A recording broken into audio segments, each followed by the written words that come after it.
How can suffering deepen a Christian's intimacy with God? Imagine facing a challenge so tough that it feels like the weight of the world is pressing down on you. That's when many discover that suffering can actually bring them closer to God. When students go through tough times in college, like failing a test or feeling overwhelmed, it can push them to relying more on God's strength. These moments strip away the idea that they can handle everything on their own. Instead, they learn to pray more honestly and trust God more deeply.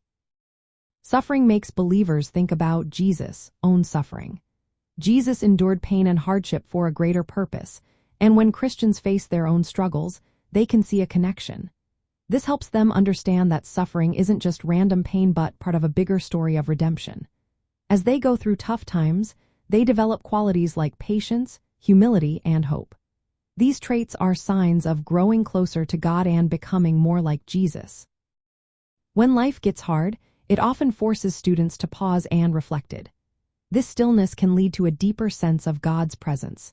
For example, when students feel discouraged or doubtful, turning to prayer can become more meaningful. They might find that God's comfort feels more real during these moments. Suffering can also reveal areas in their lives where they need change.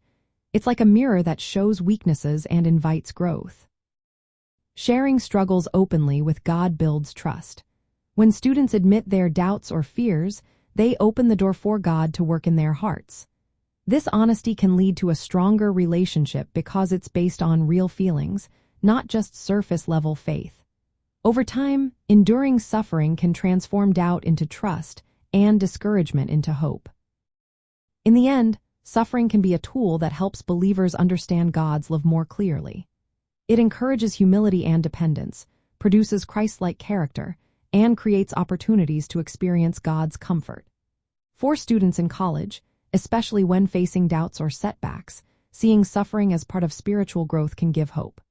It reminds them that even in pain, they are not alone and that their relationship with God can deepen through every challenge they face.